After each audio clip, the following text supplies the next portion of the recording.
పాపని ఎత్తుకోవద్దని ముందుగా చెప్పాను కదా. నా మనవరాల్ని ఎత్తుకుంటే నీకెందుకే బాధ? ఊరికే అన్నిటినీ అడగకండి. నా కూతుర్ని ఎత్తుకోవటం నాకు అసలు ఇష్టం లేదు. ఏమిట్రా ఇదొక్కతే కష్టపడి కన్నదా బిడ్డని? ఏమిటాశా? అత్తయ్య అసలు నుంచొని కూడా నుంచోలేరు. ఇంకా ఆస్తమా ఉంది. పాపని ఎత్తుకొని అత్తయ్య ఎక్కడైనా పడిపోతే అందుకే ఎత్తుకోవద్దని చెప్పాను. ఇదా విషయం? నువ్వు ఊరికి వెళ్ళి ప్రశాంతంగా రూమ్ లో కూర్చో. ఎంతసేపని రూములోనే కూర్చోమంటావు? నేను కాసేపు బిడ్డ దగ్గర కూర్చుంటే అది వెళ్ళి పని చేసుకుంటుందని వచ్చాను. నాతో ఇప్పుడు ఎందుకు అందరూ ప్రేమగా ఉన్నారని నాకు బాగా తెలుసు. నా ఇంట్లో నుండి 25 లక్షలు ఇంకా 2 బిల్డింగ్ ఇచ్చినందువల్లే కదా. దానికి ముందు దాకా మీరు నన్ను ఎలా బయటికి పంపించాలనేగా చూస్తూ ఉన్నారు. నీ ఆస్తులు అంతస్తులు నాకెందుకు?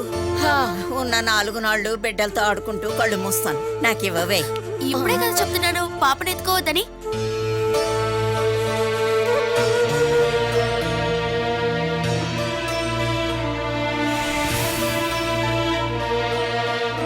అమ్మాయి అంటేనే మీకు అసలు నచ్చదు కదా.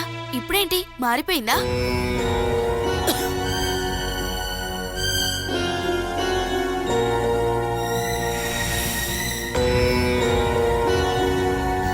నాలుగైదు సంవత్సరాలు గూడ్లు గోపురాలు అన్నీ తిరిగాకే మాకు తను పుట్టింది.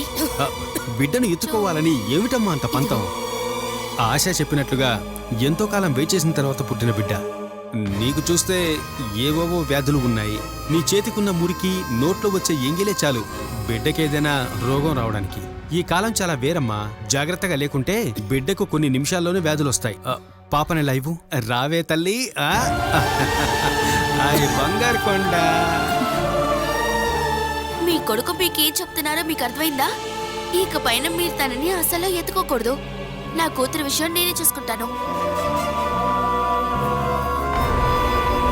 అమ్మా, నీ పరిస్థితి చూస్తుంటే నాకు చాలా జాలి అనిపిస్తుందమ్మా. నిజం చెప్పనా, మాకొక పిల్లగాని ఉంటే ఇప్పుడే నీ ఒళ్ళో కూర్చోబెట్టేవాడమ్మా.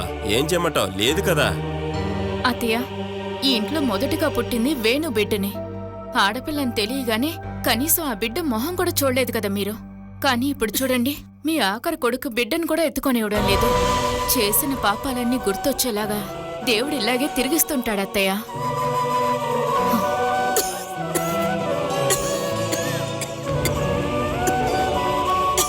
అమ్మా, నీ కొడుకుల్లోనే పెద్ద స్వార్థపరుడే ఆ సుమేష్ గాడు. తనకు కావాల్సిందంతా తను మాత్రమే సంతోషంగా ఉండాలనుకుంటాడు. ఏం జరిగినా కూడా ఎవరిని పట్టించుకోకూడదనుకుంటాడు. ఇప్పుడు అంతా వాడి చేతుల్లోనే ఉంది. వాడి ఇంటిని స్థలాన్ని తాకట్టు పెట్టి లక్షల్లో లోన్ తీసుకొని రిసార్ట్ పనిచేస్తున్నాడు. అది కట్టి ముగించేలోపు నువ్వు వెళ్ళి చేరతావు అనుకుంటా. చూడమ్మా, నువ్వు ఒకటి మాత్రమే మొక్కోవాలి. ఇక పైన నన్ను ఇక్కడ ఉంచకుండా ఒకే అటాక్ లో నన్ను పైకి తీసుకెళ్లి దేవుడా అని మొక్కోవాలి.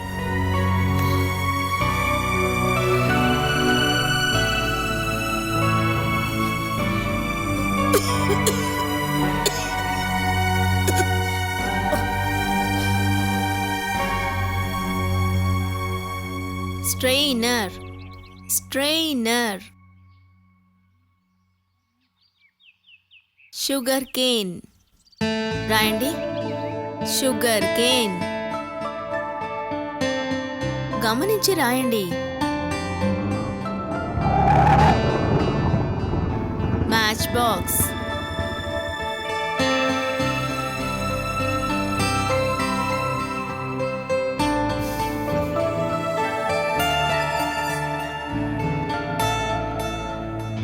ఏమిటి అందరూ అటు చూస్తున్నారు? వెళ్ళడానికి టైం ఉంది, రాయండి. త్వరగా వచ్చేసావా? టీచర్ ఈరోజు మంచి ఫామ్ లో ఉన్నారు. ఇంకా 6 గంట అవుతుందంట. ఏంటి అలా అంటున్నావు? 3 పిల్లల్ని 6 సొంత రిస్క్ లో వాళ్ళ ఇంట్లో దింపాలి. చెప్తే చాలుగా బాలాక పంపించేస్తారు. ఓ వదిలే, తను నేర్పిస్తున్నప్పుడు నేనెందుకు మధ్యలోకి అనవసరంగా వెళ్ళడం? అయితే మనం మాట్లాడుకుందాం. నాకు స్టాండ్కి వెళ్తే సవారీ దొరుకుతుంది. శివప్రసాద్ జంక్షన్ కి వెళ్లేలోగా ట్యూషన్ అయిపోతుంది. ఇలా చూడండి, మీకు నాకు వయసులో చాలా తేడా ఉంది. పేరు పెట్టి పిలుస్తున్నప్పుడు ఏదోలా ఉంది. ఇది మరీ బాగుంది. శివప్రసాద్ ని బాబు అని పిలవనా ఏంటి? అలా అని కాదు, చిన్నవాళ్ళు వాళ్ళకంటే పెద్దవాళ్ళని పేరు పెట్టి పిలవకూడదు. ప్రతి ఒక్కరు గుర్తే కదా ఈ పేరు. ప్రతి ఒక్కరికి పేరు లేకపోతే ఏమవుతుందో చెప్పండి. అయినా పేరు పెట్టి పిలవకు. పేరుతో పాటు అన్నయ్య అని చెప్పి పిలవనా? శివప్రసాద్ అన్నయ్య అని. అలానే పిలవండి. అయ్యా చాలా బోర్గా ఉంటుంది. పిలవడానికి స్టైల్ గా ఉన్న పేరుకే అన్న అని చెప్పి పిలిస్తే బాగుంటుంది. పవన్ అన్న, ప్రభాస్ అన్న అలాగా. అందుకని పేరుని మార్చుకోలేను కదా. మార్చుకోవద్దు.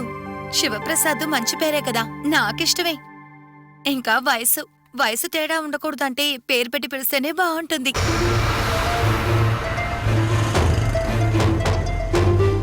Tumbler tumbler.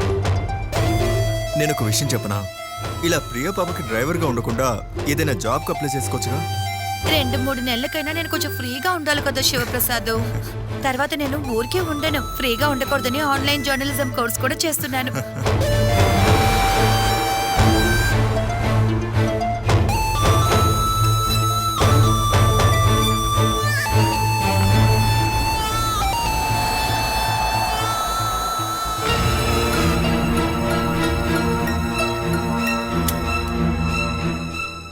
Thief thief.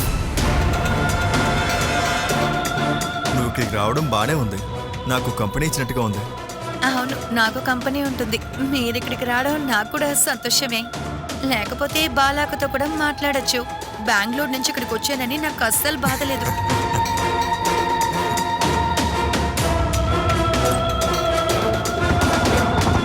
ఏయ్, విను. ఏయ్,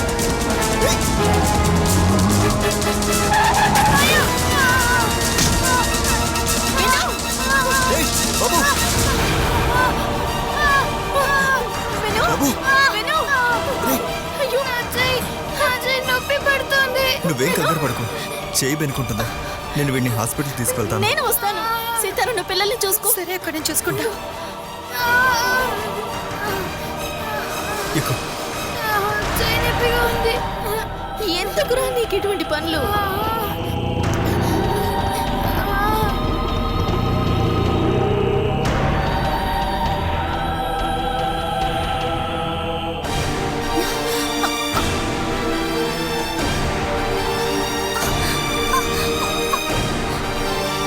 ఏమైందక్కా? ఏమీ లేదమ్మా, రా లోపలికి వెళ్దాం.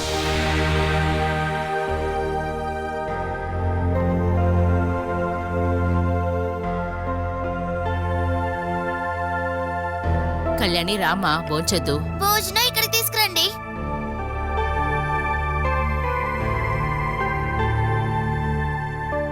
ఇదిగో తిను. ఏంటిది? నూడిల్స్ చూస్తే తెలియటం లేదా? ఇక్కడ ఇంకెవ్వరూ తినరు, నీకోసమే చేశానమ్మా. నాకు ఫ్రైడ్ రైసే కావాలి. నువ్వే కదా అన్నావు నాకు నూడిల్స్ అంటే చాలా ఇష్టమని, అందుకే చేశాను. ఏదైనా నాకు నచ్చిందంటే ఎప్పుడు అదే తినాలా ఏంటి? నిన్న నాకు నూడిల్స్ నచ్చింది, ఇవాళ ఫ్రైడ్ రైస్ నచ్చుతుంది. ఏం చెప్తుంది కళ్యాణి? ఏం చెప్పమంటారా, నిన్న దోశ చికెన్ ఇస్తే అది వద్దు, నాకు నూడిల్స్ అంటేనే ఇష్టం అని చెప్పింది. అందుకే ఉదయం చేసిచ్చాను. సాయంత్రం కూడా అదే అడుగుతుందేమోనని మళ్ళీ అదే చేశాను. ఇప్పుడేమో నూడిల్స్ వద్దు, ఫ్రైడ్ రైసే కావాలంటోంది. నాయనమ్మ, మీ ఇష్టానికి అంతా నేను తినలేను. నాకేది ఇష్టమో అది చేసిస్తే అప్పుడు తింటాను.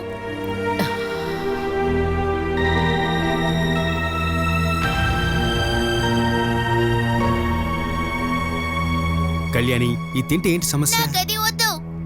కళ్యాణి కూర్చో. ఇదిగో దీన్ని తిను. ఎందుకమ్మా అలా చూస్తున్నావు? అలా చూడకూడదని నేను చెప్పానుగా. ఇదిగో తీసుకుని తిను. సూరజ్, తనని బలవంత పెట్టి తినిపించుకో. 10 నిమిషాలుండమ్మా, నీకు ఫ్రైడ్ రైస్ చేసిస్తాను. వద్దు, తను దీన్ని తింటుంది. అది వదిలేసి తను చెప్పినట్లుగా ఆర్డర్ చేస్తే ఇవ్వడానికి ఇది హోటల్ కాదు. కళ్యాణి తిను. నాకిది వద్దు. త్వరగా తిను. నాకు వద్దని చెప్తున్నాను కదా. ఒకటిచ్చాననుకో. వద్దూరుకో సూరజ్, కొట్టకు. చూడమ్మా, దానికి కాస్త కోస్తా మర్యాద గౌరవం నీ దగ్గరే ఉంది. అయినా కూడా చూసావా, ఇప్పుడు నీ కోపం అంతా చూపించావనుకో, ఇక నిన్ను కూడా ద్వేషిస్తుందిరా.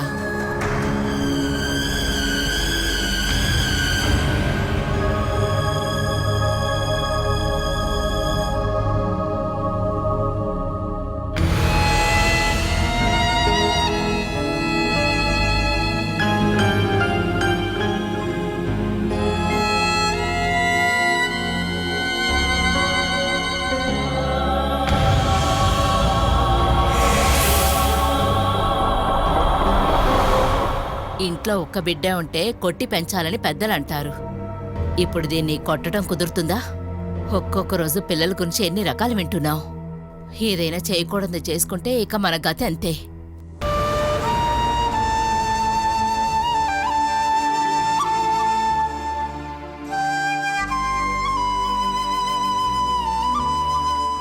నువ్వెళ్ళి తనతో ప్రేమగా మాట్లాడు. నేనిప్పుడు తనతో మాట్లాడడం కరెక్ట్గా ఉండదు. తను ఏదైనా ఎదిరించి మాట్లాడితే నేను అస్సలు సహించలేను.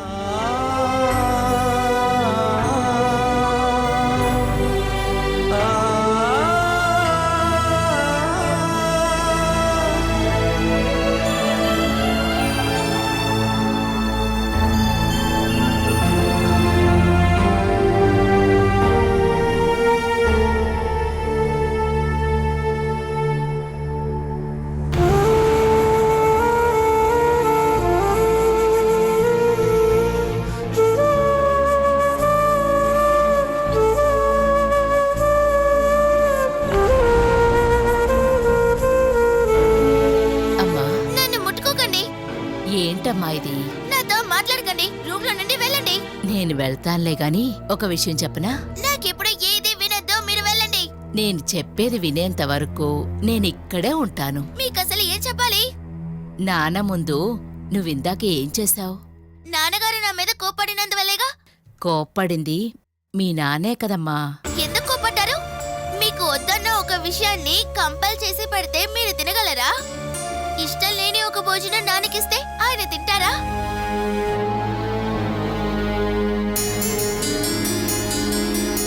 నేను చిన్నపిల్లని కాబట్టి మీకు నచ్చిన నిమిషాలు చెయ్యాలా ఏంటి? నువ్వు చిన్నపిల్లల్లాగా ప్రవర్తిస్తున్నావా చెప్పు? నాన్న ముందు అలా ప్లేట్ విసిరేయటం నాన్న కొట్టినంత పని కదా. నేను ఇంతకీ అసలు ఏం తప్పు చేశాను? నాన్నను కొట్టడానికి తిట్టడానికి వచ్చారు? చెప్పండి.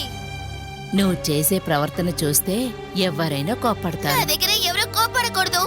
ఎవరు కోప్పడ్డారు? మీ నాన్నకు ఆ హక్కు కూడా లేదా? ఎలాంటి కారణం లేకుండా ఎందుకు కోప్పడాలి? ఏ కారణం లేదా?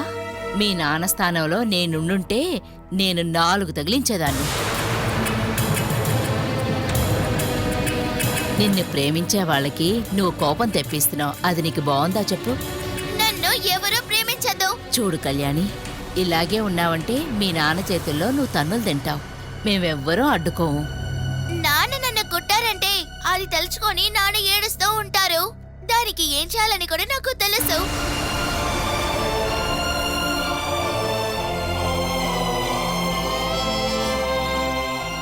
ఇక్కడ నుండి వెళ్ళండి. ప్రశాంతంగా నేను ఇక్కడ ఒంటరిగా ఉండాలి.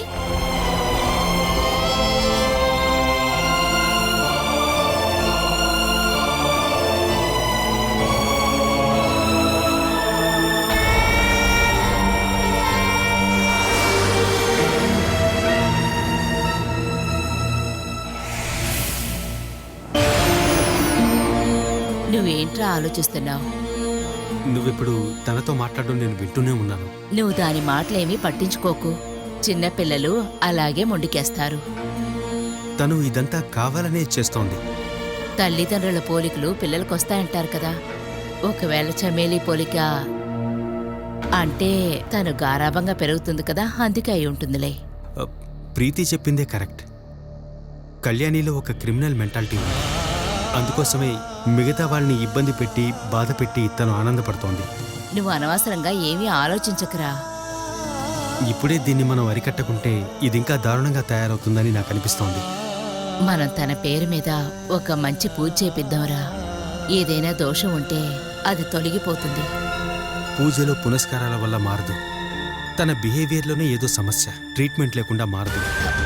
అసలు నువ్వు ఏం మాట్లాడుతున్నావురా? నేను డాక్టర్తో ముందు మాట్లాడతాను, ఆ తర్వాత చూద్దాం. అసలు నీ ఉద్దేశం ఏమిటి? చమేలీలాగా మానసిక పరిస్థితి బాలేదంటావా? తనకు ఉందో లేదో ఆ విషయాన్ని ముందు డాక్టర్లు నిర్ధారిస్తారు. ఒక ప్రమాదం సంభవించే ముందే నా బిడ్డ నేను కాపాడుకోవాలి.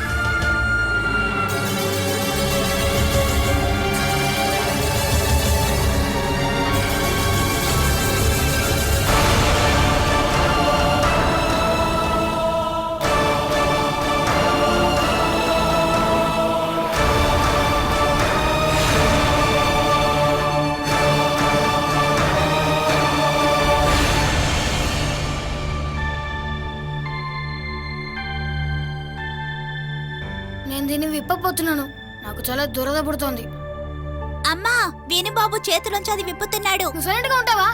విను, నువ్వు నోర్మై. అమ్మా వీడికి అది నొప్పిగా లేదని అనుకుంటున్నాను. అయితే నీ చెవి విరగొడతావా? నొప్పిగా ఉంటుందా లేదా అని తెలుస్తుంది. విను, అక్కని అక్క అనే పిలవాలని చెప్పానుగా. వీడికి ఏదైనా పని జరగాలంటే మాత్రమేనేనమ్మా అక్క అని పిలుస్తాడు. కావాలని తగిలించుకున్నావుగా, చేయి విరగలేదు, సంతోషం. అప్పుడింకా మంచిదే కదా, 2-3 వారాలు స్కూల్కి వెళ్ళక్కర్లేదు. ఈ చేత్తో నేను 1 సంవత్సరం దాకా స్కూల్కి వెళ్ళలేను కదా. అటువంటి ఆలోచనలు పెట్టుకోకు. రేపు ఒక్కరోజు రెస్ట్ తీసుకో, ఆ తర్వాత మర్యాదగా స్కూల్కి వెళ్ళు. ఇదిగో ఇది తాగేసి పడుకో. ఇదేంటి తెల్లగా ఉంది? పాలు మరీ రెడ్గా ఉంటుందా? నేను మీకు ముందే చెప్పాను కదా నాకు ఇవన్నీ నచ్చదని. బూస్ట్ కావాలి నాకు. ఎప్పుడూ అది తాగకూడదురా, మంచిది కాదు. నాకు అది లేకుండా పాలు తాగను. పట్టుపట్టకుండా తాగు. నాకు వద్దని చెప్తున్నాను కదా. నువ్వు తాగకుండా ఎలా ఉంటావో చూస్తాను, తాగురా. నేను ఒకసారి వద్దని చెప్తే వద్దని అర్థం. మీరు నన్ను బలవంత పెడితే గ్లాస్ విరగొడతాను, అర్థం చేసుకోండి.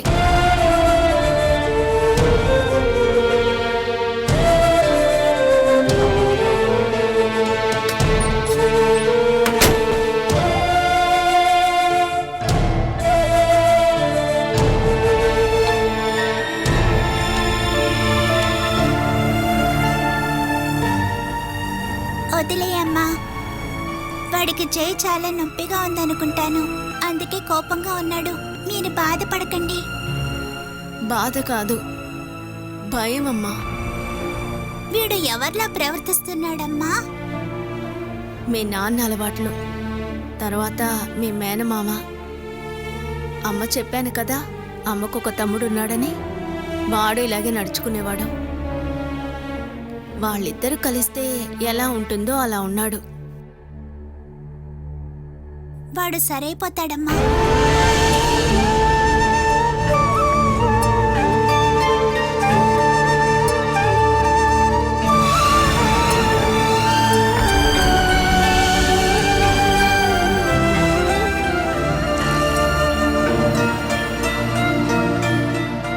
ఏంటో పొద్దు నుంచి బాగా నీరసంగా ఉంది, కళ్ళు తిరిగిపోతున్నాయి.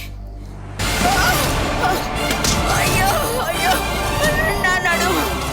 అయ్యో ఒరే సుమేష్, ఎవరైనా రండి. అయ్యో దేవుడా, ఏమండి? అయ్యో జగదాంబ. నొప్పిగా ఉంది, త్వరగా రండారా. ఏమైంది? ఏమండి త్వరగా రండి. ఏమైంది జగదాంబా? ఏమైంది నీకు? ఏంటంటే అలా చూస్తారు? లేపండి నన్ను, లేపండి. లేకు. ఏమైందమ్మా? లేకు. ఇన్ని రోజులు అమ్మ నిన్ను కొట్టేది, ఇప్పుడు నువ్వు అమ్మను కొడుతున్నావా? నాన్న అమ్మను వదిలిపెట్టావు, నువ్వు అమ్మను వదిలిపెట్టావు. ఏయ్, నువ్వు నన్ను లేపకుండా మీ అమ్మని ముందుకు ఎదనిచ్చి లేపరా. ఏయ్ సతీష్, జారి పడిపోయాను నేను, లేపరా నన్ను. అలాగా, ముందు అదే చెప్పాలి కదా. అయ్యో నొప్పిగా ఉందిరా. అయ్యో అమ్మా, నా నడు విరిగిపోయిందిరా దేవుడు. ఎంత వెయిట్ ఉన్నా ఏమన్నా నువ్వు లేకపోతున్నావు. కింద పడుంది కదా అని చెప్పి నేను కొంచెం ప్రయత్నించి చూశాను రా. నానా 100 వాట్ల బల్బు కూడా అంటే వెలుగుతూ ఉంది, దానికంటే ఎక్కువ వోల్టేజ్ చేస్తే ఏం జరుగుతుంది? ఏమవుతుంది? ఫీజు పోతుంది. అదే ఇప్పుడు మీ బల్బు కూడా ఫ్యూజ్ పోయి ఉంటుంది. ఒరేయ్, దారిలో నీళ్ళు ఎవర్రా పోసారు? ఆ, కొద్దిసేపటి ముందు పాపకి స్నానం చేయించాలని ఆశ వేడి నీళ్ళ బకెట్ ఇటు నుంచి తీసుకెళ్ళింది. తెలియకుండా తీసుకెళ్ళి ఉంటుంది, కాస్త నీళ్లు పడి ఉంటాయి. ఏమంటావు నానా? కావాలని నిన్ను పడేయటానికి కూడా ఇలా చేసే అవకాశం ఉంటుంది, ఏమంటారు?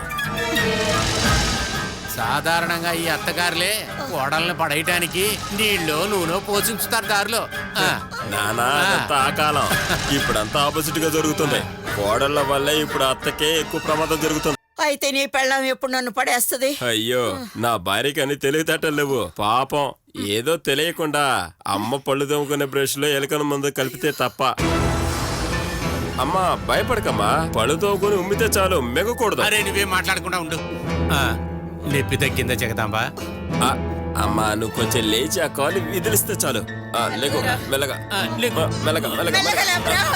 అయ్యో, కాళ్ళు నడుము పట్టేసాయిరా నాయన, నొప్పి భరించలేకపోతున్నా. ఏమైందత్యా? కావాలని నీళ్లు పోసి పడేసి ఆరా తీస్తున్నావా? ఏమండి కాళ్ళు కింద మోపలేకపోతున్నాను. హాస్పిటల్కి వెళ్దామా జగదాంబా? అరే సతీష్, నువ్వు వెళ్ళి ఒక బండి తీసుకురారా. ఓ అదంతా ఎందుకు నాన్న, కొద్దిసేపు పడుకుంటే సరిపోతుంది. ఒరే నడుము బాగా నొప్పి పెడుతుంది, ఎముకలు కానీ విరిగిపోయాయి. అరే సతీష్, నువ్వు ఊరికి వదిలిపెట్టకూడదురా, వెంటనే డాక్టర్ దగ్గర తీసుకెళ్ళాలి. అలాగైతే మీరే తీసుకెళ్ళండి నాన్న. అమ్మను కొంచెం రెస్ట్ తీసుకునివ్వు. అమ్మ కొంచెం లెగు అమ్మా. అయ్యో ఏం మెల్లగా. భయపడుకో. అమ్మా, అమ్మా, నొప్పి తగ్గటానికి నేను ఒక ఆయుర్వేదిక మందు ఇస్తానే. చూడండి, అమ్మ ఇలా అవ్వడానికి నువ్వే ఏదో లేహం ఇచ్చామని అందరూ అంటారు. అలాగైతే నొప్పి తగ్గడానికి నూనె తయారు చేసి ఇస్తా. నొప్పి భరించలేకపోతున్నాను, కళ్ళు తిరిగిపోతున్నాయి, నీరసంగా ఉంది. అమ్మా నువ్వు వచ్చి ఆ రూమ్ లో పడుకోమా. అయ్యో ఏమండి పట్టుకోండి. ఏం కదలేరా అమ్మా. ఏంటండి దిక్కు చూస్తారు, ప్రాణం పోతుంది ఇక్కడ. నాన్న, జాగ్రత్తగా పట్టుకో. ఓ దేవుడా, ఏం పాపం చేశాను, అంతే. ఎవరు కళ్ళు పడ్డాయో నా మీద.